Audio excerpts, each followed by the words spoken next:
하여튼간에 우리는 이 장로교를 만들었던 이 칼빈이라는 분이 어떻게 공부를 하고 어떻게 사역이 시작되었었던가라고 하는 것을 잠시 말씀을 살피다가 이제 멈추게 됐습니다. 칼빈이라는 분은 그가 많은 공부를 끝나고 난 다음에 그가 자기 친구의 그 대학 학정 연설문을 작성해 줄 때에 그가 개혁 정신이 나타남으로 말미암아 그 학장의 연설문을 그거를 만들어 준 것이 화근이 돼서 프랑스에 있는 그 경찰들에게 쫓김을 당하면서 그래서 이제 여기저기 쫓김을 다니다가 그가 맨 처음에 시작을 한 것이 제네바라고 하는 곳에서 첫 사역을 시작을 하게 됐다. 근데 이 제네바라고 하는 이 도시에서 사역을 하면서 이 제네바라고 하는 그 도시가 요구하는 그 요구에 충족시켜주는 것이 뭐냐고 하면 이 제네바라고 하는 곳은 중세시대 때에는 카톨릭의 주교가 하나의 도시의 군주가 돼서 이 천주교식으로 그렇게 도시를 이끌어가는 시절도 있었고 또 한쪽에는 사보이 공작이라고 하는 그 백작이 군주가 돼서 이 도시를 이끌어가는 이런 그 전통 속에서 공작도 싫고 주교도 싫고 우리는 좀 법 없는 자유가 있었으면 좋겠다. 그런 자유를 갈망하는 사람들이 우리가 이런 그 카톨릭에도 벗어나고 어떤 백작의 가문에게도 벗어날 수 있는 또 다른 게 뭘까? 멋모르고 선택을 한 게 뭐냐고 하면 파렐에 의한 종교개혁, 카톨릭도 하나의 사보이 공작도 아닌 다른 제3의 것이라고 하는 그 기대 때문에 출발한 것이 종교개혁자들이었던 그런 파렐과 칼빈이라고 하는 분을 받아들이게 됐습니다. 그래서 이제 새롭게 이 자유도시가 된 이 제네바라고 하는 도시는 뭐를 요구하느냐고 하면 우리는 카톨릭도 싫다. 우리는 어떤 백작의 가문도 싫다. 군주제도 싫다. 우리는 그 자유로운 시민으로 살 수 있는 하나의 새로운 그 제네바 시의법을 하나 만들어다오. 그래서 이제 칼빈에게 부탁을 해서 칼빈은 이제는 그걸 만들었는데 그 제네바 시법이라고 하는 것이 오늘날 우리가 말하고 있는 장로교의 하나의 원조가 된다는 얘기입니다. 그래서 우리는 지금 장로교에 대해서 우리가 알려고 하는 것이 아니라 제가 보기에는 이 칼빈이 만들었던 500년 제도의 모든 예배 순서, 또 오늘 물은 교회의 치리 순서, 오늘날 개신교라고 하는 수많은 세력들이 이 칼빈이라는 분이 막 조각을 만들어 놓은 겁니다. 그가 25년 전에 루터가 이룰했던 한 루터의 신학, 또 쯔빙글리라고 하는 분이 만들어 놨던 신학, 그리고는 파렐 목사님 해놨던 것, 독일에 있는 그런 어떤 다른 선배들, 이 모든 것을 총체적으로 만들어 가지고 가서 개신교라고 하는 신학을 만들어 놨기 까닭에 오늘 우리는 비단 장로교회라고 하는 이름만이 아니라 개신교라고 하는 이름 전체 속에는 이 칼빈의 영향이 보이지 않게 곳곳에 스며들고 있기 때문에 제가 말씀드리려고 하는 것은 이거는 장로교가 아니라 우리의 과거 정체를 살필 수 있는 그런 기회로 한번 이런 역사를 한번 되돌아보자는 얘기입니다. 그래서 그래 모든 제네바 시민들은 칼빈을 새로운 지도자로 세우고 당신이 우리는 이제는 백작의 그런 군주제도도 싫고 주교에 의한 그런 하나의 그런 너무 그 종교적인 것도 싫고 우리에게 자유시민으로서 즐길 수 있고 그저 행복한 도시를 만들어다오. 그 기대를 걸고 만들어놔서 칼빈이 맨 먼저 제네바 교회 개혁법을 만들어 놓은 것이 오늘 하나의 이제 시작이 되는데 여기서 제일 처음에 이 제네바 개혁법을 만든 것까지 네 가지 직분을 만들어내게 됩니다. 네 가지 직분이 뭐냐면 저 유명한 에베소서 4장 11절에 있는 말씀을 근거로 해가지고 직분을 만들어내게 되는데 우리 한번 에베소서 4장 11절 잘 아는 내용이지만 우리 한번 살펴보도록 하겠습니다.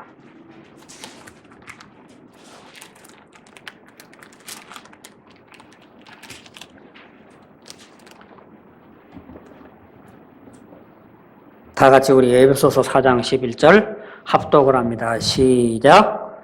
더러는 사도로, 더러는 대안자로, 더러는 복음전자로, 더러는 목사와 교사로 주셨으니. 여러분이 좀 기억하실 수 있는 성경 구절은 이 말씀과 이제 또 다른 계속 성경을 살펴보겠습니다만은 이 칼빈 선생님은 지금부터 500년 전에 이 성경을 근거를 가지고서 목사와 교사를 분리하는 직분을 만들어 놨다는 얘기입니다. 어디 여러분들 이 본문을 읽어볼 때에 그분께서 더러는 사도로, 사도라고 하는 것은 명백하게 우리가 기억되는지만 더러는 대언자로, 더러는 복음 전도자로, 더러는 목사와 교사로 주셨다고 그랬습니다. 근데 이 목사와 교사가 하나입니까? 둘입니까? 여러분이 느낌에 둘 같아요? 하나 같아요? 아니 뭐 틀려도 괜찮으니까 여러분 느낌에 이 성경 구절을 딱 읽을 때 이게 딱 읽으니까 이게 둘 같은지 하나인지 어떻게 감이 안 옵니까? 하나예요? 둘이 느껴지는 분 안 계십니까? 둘 느껴져요? 예. 제가 왜 이 질문을 하면 신학교 강의를 할 때마다 제가 강의 내용 다 듣고서 판단하지 말고 여러분이 그냥 자연스러운 성령에 이끌림 받은 여러분의 느낌을 한번 물어본다 하고 질문하는 가운데에서 제가 이 성경 구절을 가지고 읽어보는 많은 한 20여 년 동안 얘기할 때에 읽어봐 가지고 가서 이 구절이 두 개로 느껴진다고 하는 사람은 거의 별로 없습니다. 거의 다 목사와 교사라고 하는 말은 한 가지 직분을 의미하는 것이라고 하는 이해가 적어도 7, 80% 이상이 됩니다. 그런데 지금부터 500년 전에 있는 지금 얘기하려고 하는 양반은 이거를 둘이라고 주장을 하고 분류를 시작을 한 겁니다. 여러분 잘 아십시오. 이 칼빈 선생은 가장 성경적인 박사라고 시작을 한 그분이 첫 사역이 첫 출발의 첫 숟갈이 이걸 분류하는 데서부터 시작을 하는데 목사는 뭐냐? 목사는 반드시 그 목회를 하는 하나의 직분을 갖는 분이지만 그러나 교사는 목회직이 아닌 성경 가르치는 일만 따로 하는 두 개의 직분이라고 구분을 하다라는 얘기입니다. 여러분 분명히 말씀드립니다만은 이 성경에 있는 원문 자체도 그렇지만 여러분이 느낌도 그러지만 이것은 목사이면서 교사라고 하는 한 사람을 얘기하는 거지 목사와 따로 교사가 따로라고 하는 두 가지를 얘기하는 게 아니라는 얘기입니다. 이건 앞으로 주경신학을 가지고서 다룰 때에 다시 한번 비판을 할 때 얘기를 해보도록 하겠습니다. 칼빈이 제네바 개혁법을 사용을 하면서 제도적으로 먼저 이 목사는 성리를 베풀고 말씀을 가르치고 모든 교훈을 하는 그런 겸직을 하는 모든 것들은 목사지 교사는 뭐냐면은 오로지 선지자처럼 말씀만 가르치는 일을 하고 성리 집행을 한다든지 이런 거는 전혀 관계없는 사람으로 분류를 시작을 합니다. 그 다음에 이제 세 번째 또 뭐를 직분을 가느냐고 하면 우리 또 다른 한번 성경 또 한번 우리 한번 찾아보도록 합시다.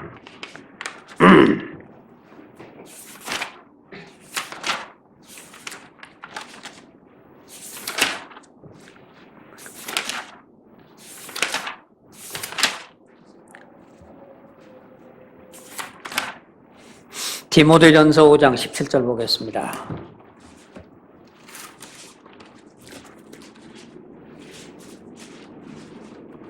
디모데전서 5장 17절.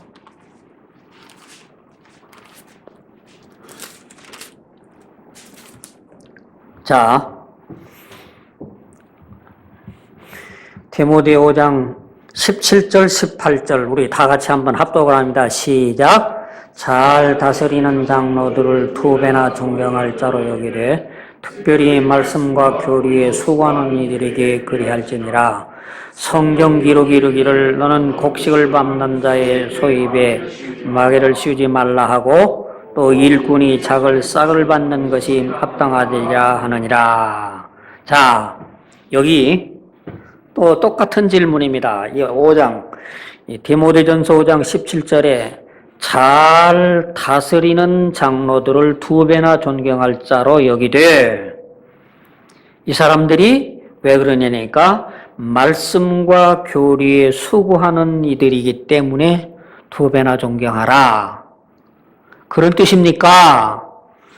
여기 잘 다스리는 장로라고 하는 분은 두 개 분류해 가지고 가서 이분들은 왜 더 존경을 하냐고 하면 다스리기를 잘하기 때문에 존경을 하라는 말입니까?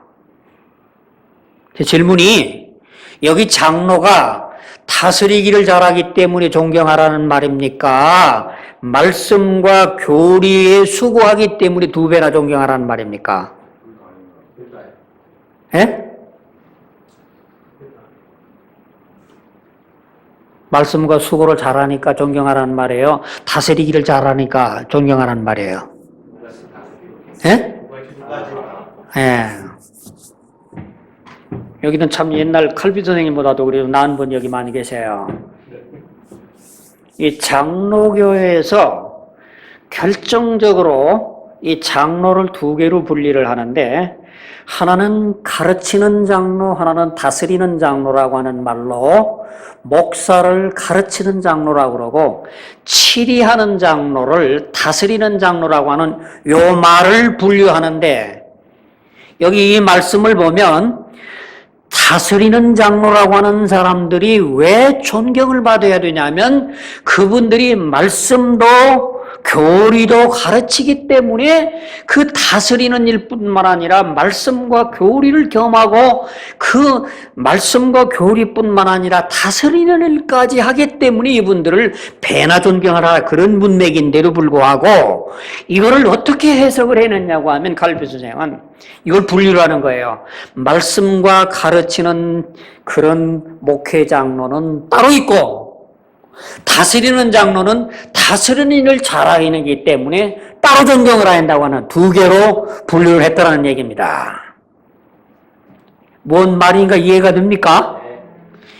이게 여러분들 장로교 목회 신학자들이라든지 수많은 사람들에게 칼빈 선생이 오늘날 장로교를 만들었을 때에 다스리는 장로와 가르치는 장로를 구별하는 결정적인 근거가 이 디모데전서 5장 17절인데, 결정적인 주경신학으로 하나의 오류가 있는 것은 이 본문하고는 전혀 별개의 장로를 분리해놨다는 얘기입니다. 여러분이 좀 이 장로 제도에 대해서 우리가 좀 잘 알려고 하면은, 이 장로라고 하는 것은 한번 역사를 한번 거슬러 올라간다고 하면 이 장로 제도가 엘더가 맞아요, 프로스비테가 맞아요? 어떻게 다릅니까? 같은 겁니까? 엘더와 프로스비테어. 장로교 출신 없습니까? 이 장로라고 하면 다 똑같은 겁니까? 자, 다시 얘기합니다. 구약에는 엘더였습니까? 프로스비테였습니까? 예?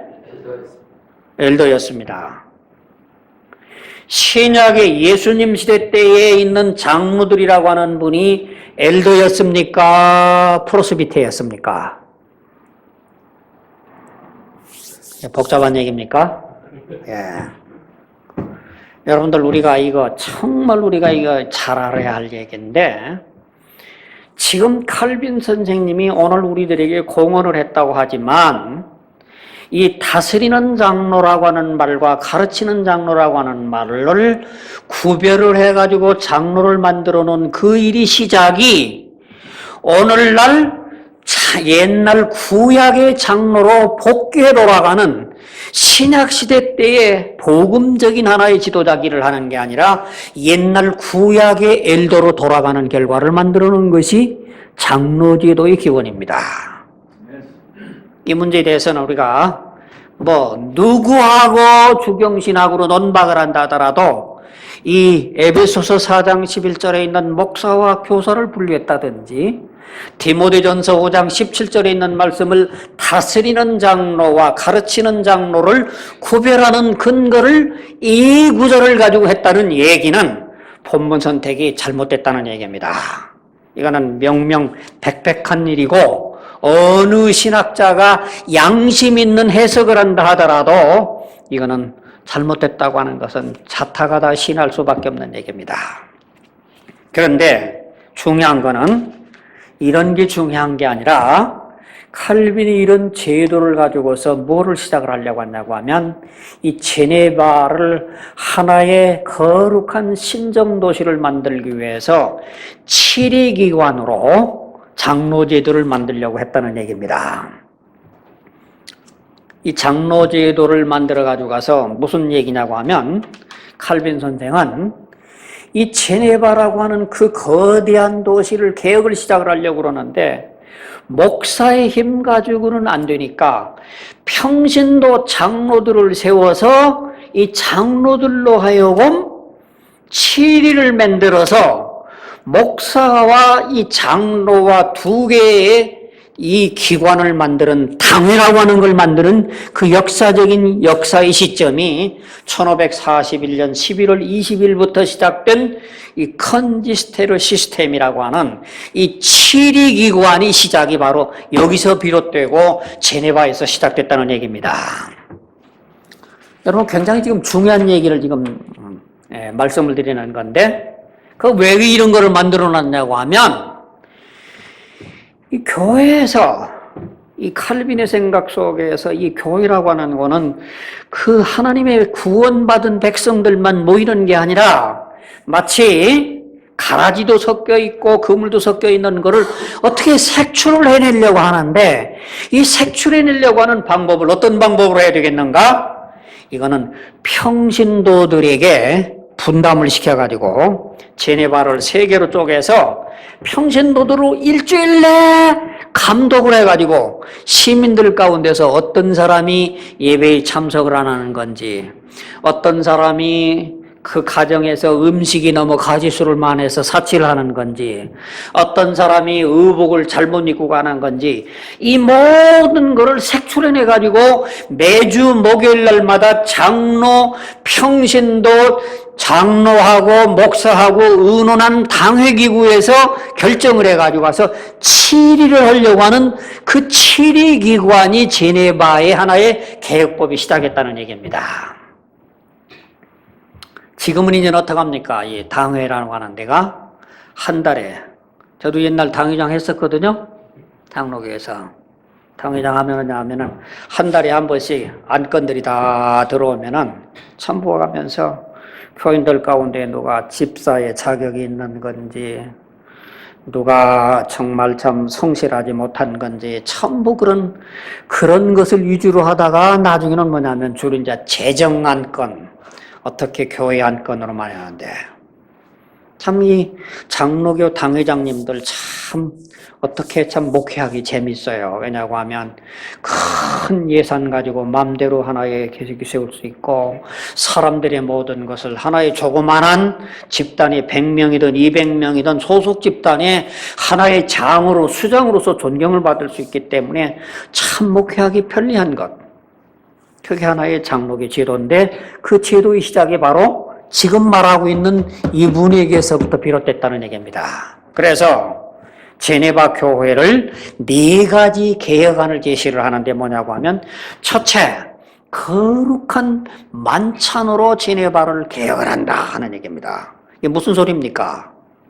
이 성만찬으로 가지고 교회를 개혁한다는 이게 말이 무슨 말이냐 하니까, 지금 이제 이 칼빈의 말이 한다고 하면, 성찬 예식이라고 하는 것은 그리스도의 피와 살, 그리스도의 죽으심, 그리스도의 생명과 성령, 그리스도의 모든 유익에 참여하게 함으로, 성찬식을 많이 참여하면 참여할수록 성도들에게 복이 된다. 그런데 그래서 이제는 이 매주마다 성찬식을 실시를 하면 모든 제네바 시민들에게 복이 되게 되는데, 그런데 그 성찬을 매주마다 실시를 하면서 성찬에 참여할 수 없는 사람을 가려내는 일을 통해서 제네바 시를 거룩한 시로 만들자는 얘기입니다. 성찬이라고 하는 것은 정말 자기를 일주일 내내 가다듬어 보고, 일주일 내내 말씀대로 살고, 일주일 내내 기도 생활을 함으로 말미암아, 그래서 제네바 시민들이 정말 하나님의 백성으로 만들어가는 그런 과정인데, 요 목적을 위해 가지고 가서 탈선하려고 하는 사람을 어떻게 목사가 일일이 지적을 안 하느냐. 그러니까 앞서 얘기한 것처럼 다스리는 장로를 평신도 대표자로 만들어내가지고 그들이 각 구역마다 예배 잘 참석 안 하는 사람, 수요일날 예배 누가 안 참석하는 사람, 오후 성경 공부에 누가 참석 안 하는 사람, 누가 목회자에게 비방하는 사람, 누가 설교대에서 비난하는 사람을 색출해내라. 그래서 그렇게 색출해내는 사람이 합당하지 못한 사람은 성찬에서 죄를 시킨다는 겁니다. 그래서 이런 거룩한 성찬을 통해서 제네바시를 개혁해 나간다는 겁니다. 아이디어는 근사하죠? 아이디어는 근사합니다. 이게 성찬식을 통해 가지고 가서, 우리는 생각하기에 성찬이라고 하는 건 1년에 뭐 몇 번 안 되는 얘기지만은 이 생각 자체는 참 아주 합리적이고 근사한 생각입니다. 이 성찬은 아무나 참석할 수 없거든요. 그래서 성찬에 처음에 이제는 어떤 사람들이 이제는 오후 예배를 참석을 안 하면은 한 번은 경고를 줘서 깨우쳐주고, 두 번까지는 경고를 주지 않지만은 세 번째는 치리기관을 둬서 그들을 법적으로 다스려가지고 강제적으로라도 이 사람들에게 의무에 참여하도록 만든다고 하는 것이 당회라고 하는 하나의 제네바법의 시조였다는 얘기입니다. 예. 그 다음에 공중예배에서 찬양. 공중예배에서 찬양이라고 하는 게, 옛날에는 그런 이 카톨릭 교회는 이제 맨날 어린이 성가대가 배웠던 아이디어를 도입을 해가지고, 오늘 우리들에게 이 찬양을 도입시킬 수 있는 방법이 뭐냐 하니까, 칼빈은 뭐냐면은 어린이 찬양대를 만들어가지고 어린아이들이 잘 불러서 회중들은 따라가게 만든다. 그런 법으로서 이제는 예배 방법을 만들어 놓게 됐는데, 그 다음에 어린이 종교교육. 여러 가지 결혼, 여러 가지지만은 핵심적인 얘기 가운데 하나가 뭐냐고 하면, 지금 모든 제네바 시민들이 천주교에서도 빠져나왔고 사보이 군주제도도 빠져나온 새로운 종교를 제도를 하는 것은 뭐냐고 하면, 정말 하나님의 시민으로 살아가기 위해서 부도덕한 자를 색출해내는 하나의 장로 법원을 만드는 것이 제네바 시의 개혁법이었고, 칼빈이 사역하려고 하는 하나의 첫 스타트의 사역이었다는 얘기입니다. 그래서 이 제네바 시민들은 어떻게 생각합니까? 우리는 옛날 주교에 의해 가지고 가서 맨날 강제로 미사에 참여를 하고 그렇게 살아왔던 거였고, 어떤 때는 백작에 의해서 했지만은 이제는 내 마음대로 좀 예배도 참석 안 하고 내가 마음대로도 해도 좀 자유로서 즐길 수 있을까 기대를 걸고 젊은 칼빈을 만들어 놨는데, 이 칼빈이라고 하는 사람은 또 뭘 하냐고 하면은 이게 뭐 이제는 뭐 신앙 고백을 안 하면 안 되고 교회 참석을 안 하면은 이건 뭐 피하려다가 이게 뭐한 짝으로 이제 이 제네바 시민들이라고 하는 사람들은 완전히 그 뒤통수가 맞는 그런 격이 되어버렸단 말입니다. 야, 우리는 자유국민으로서 진짜 참 술 먹고 싶은 대로 술 먹고 댄스하고 싶은 대로 댄스하고 즐기고 싶은 대로 즐기기 위해서 이거고 저거고 피하려고 그랬는데 이 새롭다고 하는 게 이렇게 우리를 더 억압을 한단 말이야? 이러면서 제네바 사역이 점점 어려워지기 시작을 하면서 칼빈의 사역이 힘들어져 가기 시작하게 되는 것이 제네바의 1차 사역의 모습이었습니다. 여러분, 옛날이나 지금이나 인간이라고 하는 거는 아무리 그 사람이 뭐 한다더라도 그 자기 자유라고 하는 것을 찾고 싶어 하는 본능이라고 하는 걸 그 인간이 본능적으로 갖고 있지 않습니까?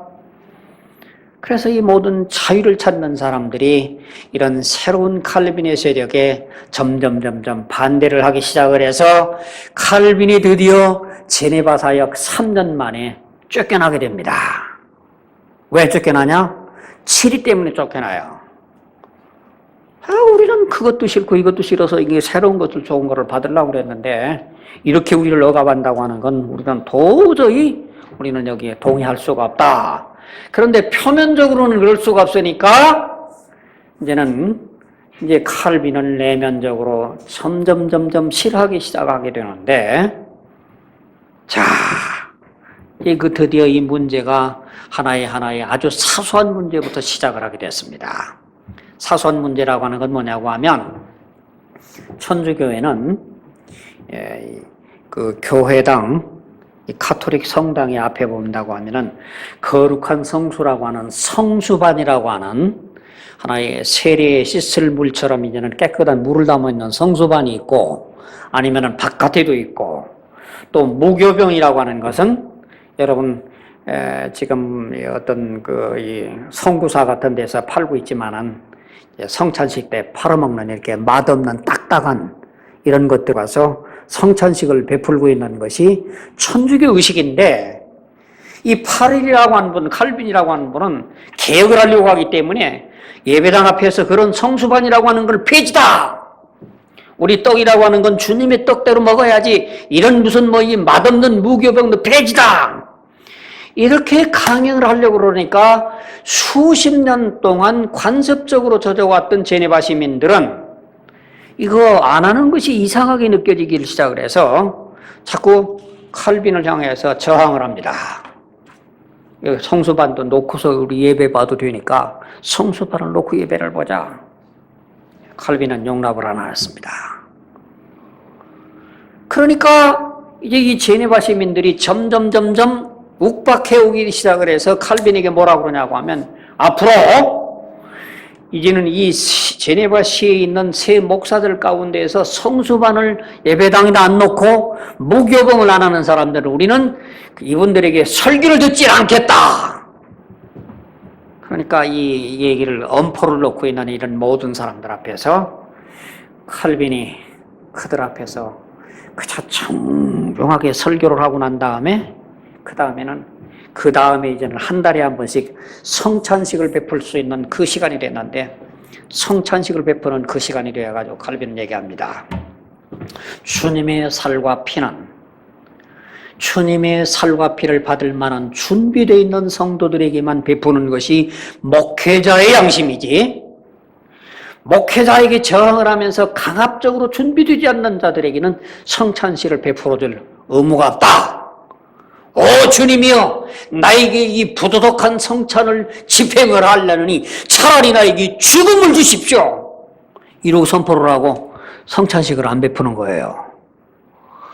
그러니까 이 제네바 시민들이 이런 우리 모든 제네바 시의 의원들의 이름으로 가서 성수반도 놓고 무교방도 놓고 우리 마음대로 복된다고 하는 성찬식을 만들어 달라고 하는데 제멋대로 가서 준비 안 된 사람 안 된다고 안 돼?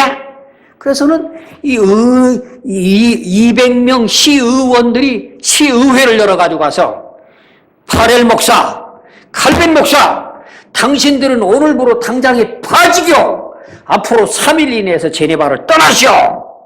이러고 일방통고를 해버렸습니다. 그럴 때 칼빈은 그럽니다. 사람을 기뻐하는 것보다 하나님을 기뻐하는 것이 마땅하니 즐거운 마음으로 떠나겠소. 깨끗하게 떠납니다. 그래서 이 파렐이라고 하는 다른 목사님은 뉴샤델이라고 하는 거로 청빙을 받고 칼빈은 어떡할까 그러고 있다가 저 유명한 독일에 있는 스트라스부르크라고 하는 곳으로 초빙을 받아갑니다. 여러분 이 스트라스부르크라고 하는 곳 좀 지도적으로 좀 알아두실 필요가 있는데 이 스트라스부르크라고 하는 이게 도시 이름이 이 칼빈 때에는 독일의 도시였고 현재는 프랑스형인데 그래서 도시 이름이 독일 이름으로 말하면 스트라스부르크. 그러고는 불란서 말하면 스트라스부르. 이게 호칭이 다릅니다만은 같은 도시지만은 이렇게 독일과 불란서 국경지대에 있는 한 40만 되는 도시가 있는데 이 불란서 사람들이 종교적인 박해를 하려고 하면은 독일의 영토에 있는 데로 도망을 가서 피난민으로 아주 적절하게 살 수 있는 곳이 이 스트라스부르크라고 하는 도시였어요. 근데 그곳에 이 불란서에 있는 약 400명이 있는 불란서 사람들이 피난민으로 가서 거기가 있는데 여기에 목회하고 있는 마틴 부처라고 하는 분이 정말 이 불란서 사람들을 목회할 사람을 찾고 있는 그런 가운데에서 이제 불란서 사람이었던 이 칼빈이라고 하는 분이 제네바에서 쫓겨났다고 그러니까 허젓이라고 우리 제네바야말로 당신은 얼마나 대환영이라고. 그래서 칼빈이 이제 그 제네바에서 쫓겨나가지고 스트라스부르크에 가서 한 400명 되는 불란서 사람을 중심으로 해가지고 하나의 이민 목회를 시작을 하게 됩니다.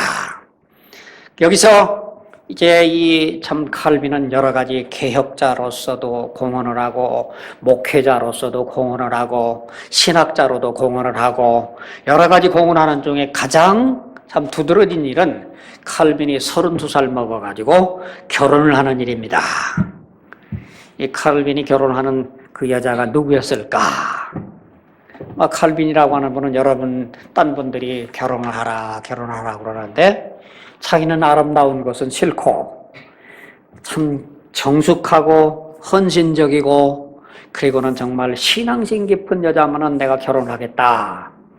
그래서 찾고 있었는 가운데에서 그 찾았던 사람이 누구였냐고 하면은 재침례교도 미망이었던 아이가 딸린 과부하고 32살 먹은 총각인 칼빈이 첫 결혼을 합니다.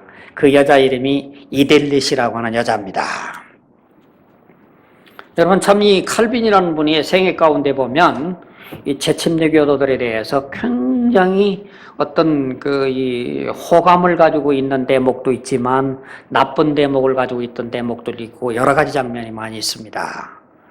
그분이 나쁜 장면에 가지고 있었다는 얘기는 어떤 장면이냐고 하면 스트라스부르크에서 가지고 있는 동안 가운데서 이분들이 재침례 교도들이 가지고 있는 영혼 수면설에 대해서 가장 신랄한 저서술을 만들어냈습니다. 영혼 수면설이란 말이 무슨 말인가 아십니까? 들어보셨어요? 예. 이 얘기는 뭔 얘기냐고 하면 그런 얘기입니다. 예수님께서 살아생전 계실 때에 참 어떤 죽은 청년을 향해 가지고 가서 하는 말이 울지 마라. 이 청년이 죽은 게 아니라 잔다. 그렇게 말씀하시잖아요. 또 나사로를 내가 깨우러 가야겠다. 그러니까 그 모든 사람이 나사로가 이미 죽은 지 나흘이 됐습니다. 예수님 말씀하시기를 아니다. 내가 나사로를 깨우러 간다. 또 이 고린도전서에 보면은 이제는 뭐냐고 하면은 잠자는 자들이 부활이 천년매가 된다. 그래서 뭐라고 이론을 만들었냐고 하면 이런 성경 구절들을 가지고 루터도 그랬고 이게 독일에 있는 재침례교도들 일부 가운데서 뭐라고 그러냐면 사람이 죽으면 죽어 있는 그 순간부터 부활할 때까지 수면 상태를 계속한다. 영혼 수면설을 주장을 하는 겁니다. 그런데 이게 성서적으로 잘못됐다 하는 주장을 재침례교도들에게 의해서 공격하기 위해서 논문을 쓴 것을 보면 이 칼빈이라는 분이 재침례교에 대해서 별로 호감을 안 가졌던 사람이었다, 그렇게 볼 수가 있고, 또 하나는 세상에 그 많은 여자들이 많이 있는 가운데서 이제 총각 32살 먹은 총각이 얼마나 많은 귀부인들도 많고 얼마나 많은 그 좋은 그런 모든 여기 조건이 많은데도 하필이면 아들 셋이나 딸린 이게 재침례교도 미망인 여자하고서 왜 첫 결혼을 했는가라고 하는 면을 보면 칼빈이라는 분은 재침례교에 대해서 상당히 우호적인 사람이었다, 그런 하나의 양면을 생각해 볼 수가 있습니다. 그러면 영혼 수면설이라고 하는 게 맞는 얘기냐? 아닙니다. 이 재침례도들 가운데 지금도 어떤 사람도 이런 영혼 수면설을 믿는 사람이 없고, 현재 과거에는 루터도 한동안 가운데 영혼 수면설을 받아들였다가 루터교회도 믿지 아니하고 지금 유일하게 이 영혼 수면을 믿는 사람들이 어디냐고 하면은 안식교도들이 이 주장을 믿고 있습니다. 안식교도들은 지금도 그 사람들은 죽으면 부활 때까지 잠자는 상태에서 수면 상태가 계속된다고 하는 것을 교리로 믿고 있는 것이 안식교도들입니다. 어찌됐든 여기서 굉장히 그 가정생활을 영위해가면서 참 즐겁게 생활을 하고 있는 그런 생활을 하고 있는데, 칼빈이 떠난 제네바는 어떤 생활이 됐겠는가 하는 얘기입니다. 칼빈을 내쫓았으니까 이제 좋았겠거니 생각을 하고 있는 그 제네바에는 세 개의 당파가 서로 싸워가면서 칼빈을 내쫓았기 때문에 이제는 얼마나 자유로울까 생각을 했지만서도 문제덩어리가 보통 문제덩어리가 아닌 문제가 칼빈 가운데, 제네바 가운데에서 있었다는 얘기입니다. 어떤 분열이 있었느냐고 하면, 첫째는 이게 정부를, 제네바 시를 주도로 하는 정부파가 큰 헤게모니를 가지고 있었던 사람들인데, 이 사람들은 어떤 사람들이냐고 하면 어디까지나 이 제네바의 시 자체를 사랑하는 거지, 어떤 가톨릭이란다든지 종교개혁이란다든지를 사랑하는 게 아니라 어떻게 이 제네바 시 자체를 생각하는 애국파가 한 그룹이 있는가 하면, 또 하나는 로마 카톨릭이 옛날에 주교들에 의해 가지고 와서 형성됐던 그런 카톨릭을 다시 복당하려고 하는 사람이 있는가 하면, 또 하나는 아니야, 그래도 우리는 새로운 개혁 세력이었던 어떤 소규모였지만은 칼빈과 파릴 목사를 좋아하는 이런 세 파가 분류돼 가지고 가서 형성되고 있는 그런 찰나에 어떤 사람이 편지가 왔느냐고 하면, 로마 교황청에서 저 유명한 추기경인 사돌렛이라고 하는 분이 편지가 왔습니다. 제네바 시에다 대고 뭐라고 편지가 왔냐면, 공개적으로 편지가 와가지고 가서 그 모든 제네바 시의회에 있는 모든 사람들 앞에 이 추기경이 그 모든 제네바 시민들을 상대로 해가지고 편지온 내용입니다. 이게 굉장히 중요한 얘기인데, 뭐라고 얘기하느냐면, 야, 진리라고 하는 것은 절대로 둘이 될 수가 없는 것이다. 진리라고 하는 건 하나인 것이다. 그런데 우리는 천주교라고 하는 것은 1500년 동안 하나로서만 계속 지내왔기 때문에 진리인 것을 증명하는 거다. 근데 요즘 종교개혁자들이라고 하는 거, 루터가 나왔자, zwing리가 나왔자, 지금 겨우 개혁자라고 하는 거는 25년, 30년도 안 됐는데 분파가 그냥 이 말 다르고 저 말 다르고 저 말 다르고, 또 그런데 칼빈 말 또 다른 이 마당에 제네바 시민들, 당신들 정신 차려라! 당신들이 지금 어떻게 우리가 수립하고 있는 그 전통적인 보편적이고 대중적이고 진리 하나였던 이 가톨릭 교회를 등지고 너희들이 그 아무것도 믿을 수 없는 개혁자 말 따라가가지고 가서 종교개혁이 동조한단 말이냐?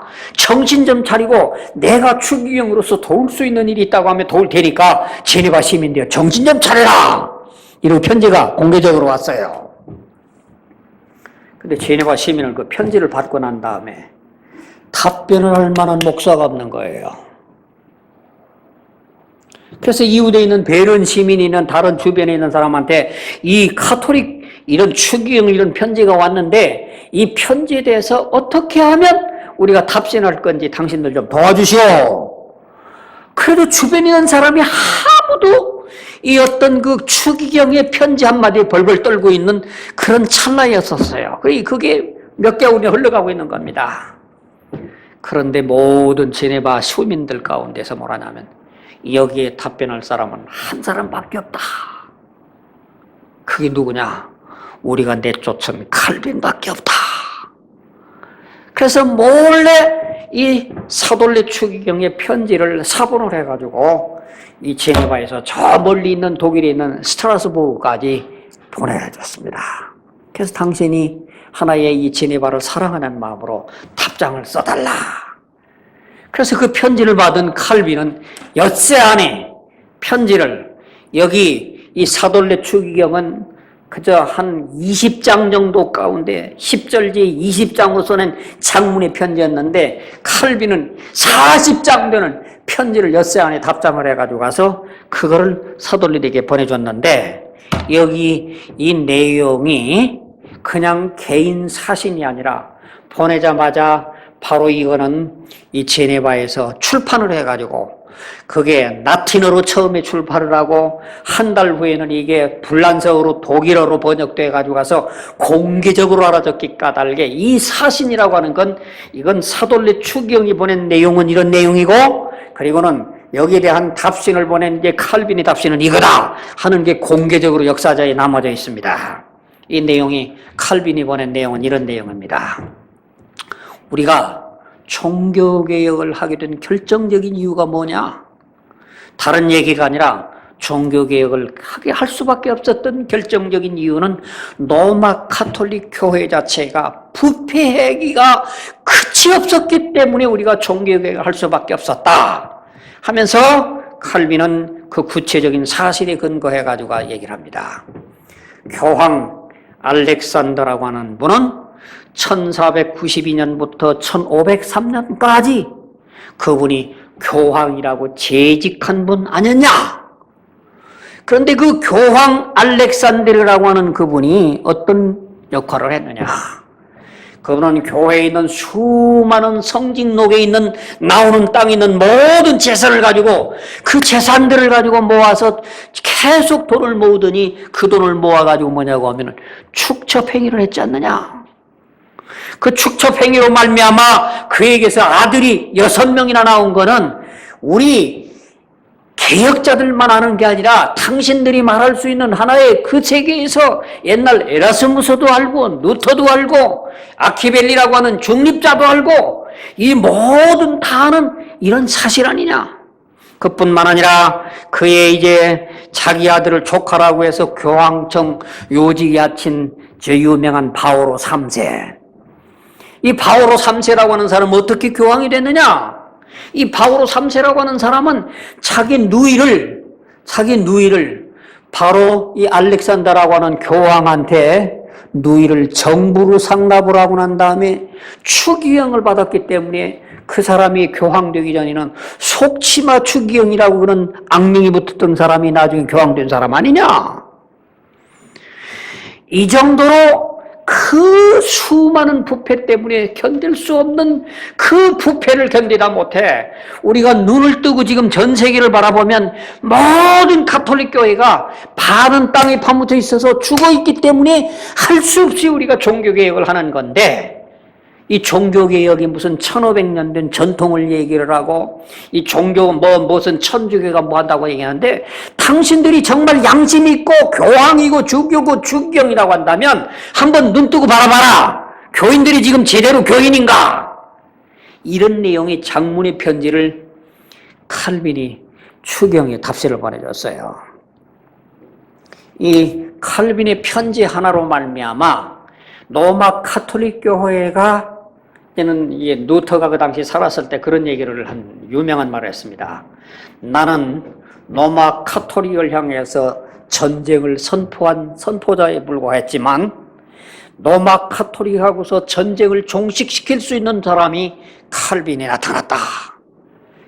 그래서 이제는 정말로 그 말대로 로마 가톨릭 교회는 이 칼빈의 서신 한마디 가지고 가서 더 이상 개혁을 뭐 어쩌고 저쩌고 말하지 않냐고 그냥 완전하게 입을 함구해버리고 말았습니다. 왜냐하면 너무도 신사적이고 너무도 수려하고 너무도 질서정연하고 너무도 사실이 근거하고 역사에 근거하고 모든 걸 조목조목 편지를 받은 그 편지에 대해서 아무도 이를 제기를 하지 않았습니다.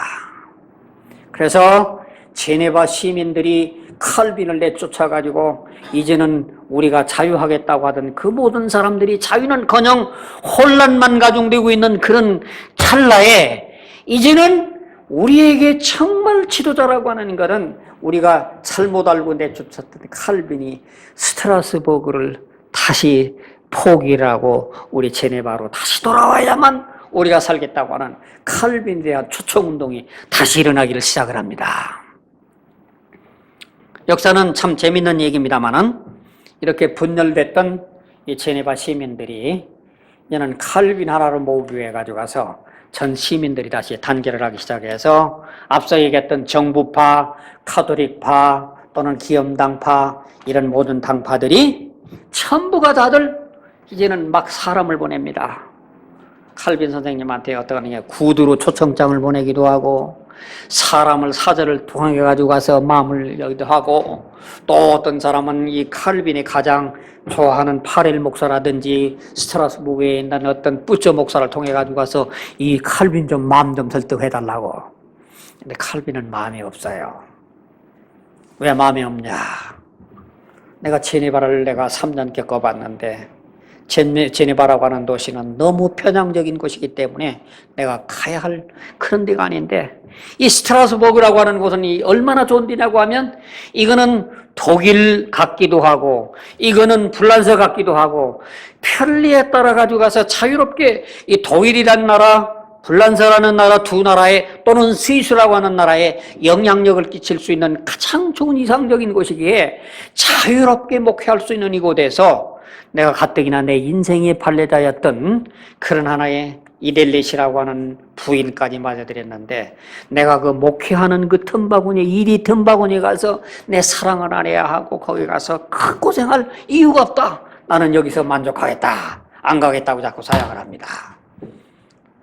사양을 하면은 수그러집니까 사람들이? 사양을 하면은 더 간청을 하죠. 그래서 자꾸 이 칼빈 점수가 더 올라가는 겁니다.